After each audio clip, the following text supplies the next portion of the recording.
अस्सलामुअलैकुम वरहमतुल्लाहि वबरकातुहू। इत्तेहाद न्यूज़ में आप सभी का खैर मकदम है। आज आपको कुछ ऐसी वारदातें बताएंगे जिससे आपके होश उड़ जाएंगे। आखिर किस इंतहा तक इंसान गलत कामों में मुलव्विस होकर कैसे इंसानियत की जगह हैवानियत का मुजाहरा कर रहा है। फहश हुरियानियत का बाजार किस हद तक गर्म हो चुका है। बात शुरू यादगिरी से करते हैं। बेहयाई कहाँ तक दाखिल हो चुकी है और लड़कियों को जहाँ पढ़ाई या खुद मुख्तार बनाने की होड़ में जो हम लगे हुए हैं, हम कहाँ जाकर खड़े हुए हैं, इससे महज इन वाक़यात से अंदाज़ा लगाया जा सकता है। यादगिरी के साथ दीगर दो मामलों का भी जिक्र करते हैं जिससे आप खुद ये अंदाज़ा लगा सकते हैं कि क्या क़यामत बिल्कुल नज़दीक है। क्योंकि जैसे हमारे नबी ने जो जो पेशेंगोइयाँ बताई हैं, बिल्कुल उन्हें पूरा होते हुए अपनी आंखों से देख रहे हैं। हमारे अतराफ में ही ये तमाम वारदातें पेश आ रही हैं। हमने कल भी कर्नाटक में कमसीन लड़कियां हामिला होने की खबर को आपके सामने रखा था।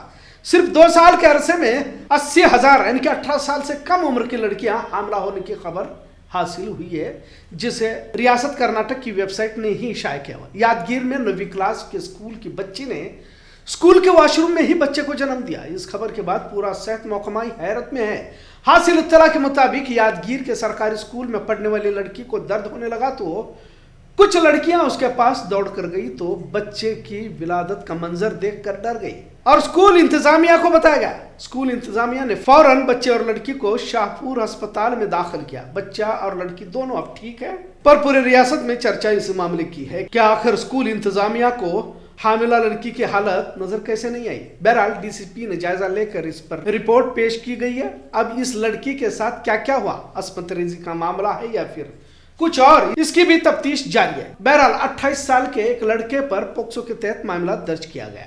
स्कूल की टीचर को जब सवाल किया गया तो उसने बताया कि लड़की पर किसी तरह हामिला होने की निशानियां जाहिर नहीं हो रही थी और पिछले कुछ महीनों से लड़की स्कूल भी नहीं आ रही थी। बहरहाल एजुकेशनल इंस्टीट्यूट एग्जीक्यूटिव सोसाइटी के डायरेक्टर कांथाराजू ने 4 अफरादों को सस्पेंड भी किया है, जिसमें school principal, staff nurse, hostel warden और दिगर 2 टीचरों को माजूल किया गया। कर्नाटक चाइल्ड वेलफेयर कमीशन के मेंबर शशिधर कोसांबे ने कहा कि कमीशन के अफराद मामले से जुड़े लोगों के खिलाफ एक्शन लेते हुए मामला दर्ज करेंगे। वे लड़की और उसके घर वालों से मिलने शाहपुर भी जाएंगे। लड़के को ढूंढ कर उसको मामला तो दर्ज किया गया, पर लड़के को काउंसलिंग के साथ तमाम बातें पूछी जाएंगी कि हकीकत में इसके साथ क्या हुआ।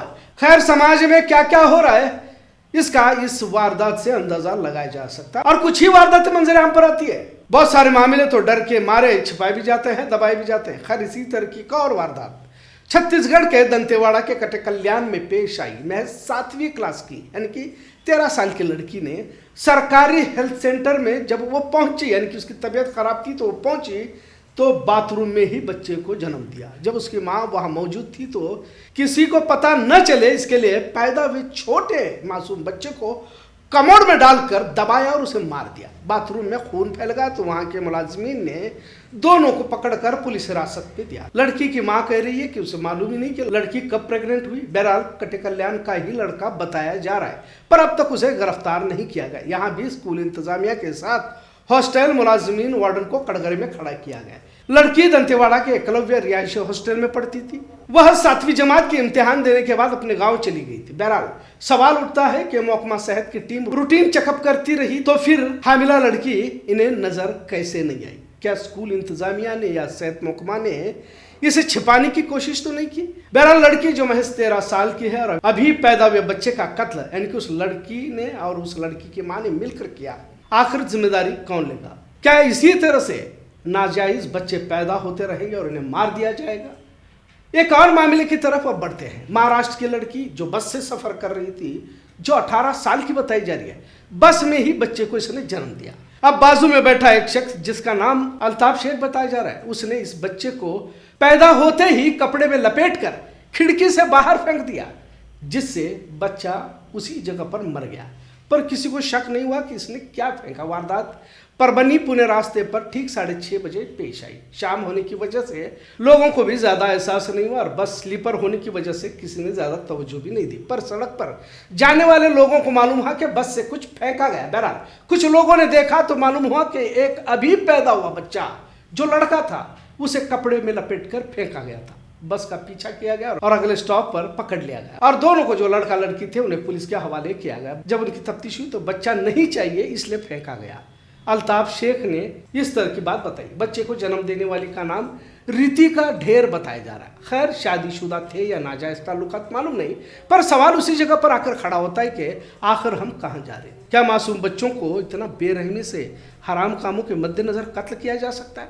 और 13 साल से 10 साल की ये लड़कियां आखिर हामिला क्यों हो रही है? आखिर क्या वजह है कि इतना फहश उरियानियत, नंगेपन, बेशर्मी ने इस समाज को क्या इतना खोखला कर दिया?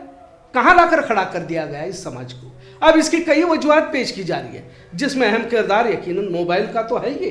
अब तो छोटे बच्चे भी मोबाइल के बगैर खाना नहीं खा रहे। छोटे बच्चों को मोबाइल देना भी फख्र समझा जा रहा है। कॉलेज की लड़कियां तो वैसे भी मोबाइल के बगैर जिंदा नहीं रह सकती, पर जिस तेजी से कमसीन उम्र की लड़कियां हामिला हो रही हैं, सबसे अगर दहकता मसला अगर कहा जाए तो गलत ना होगा, जिस पर कभी संजीदगी से इस माशरे में बात होते तो नहीं देखा गया।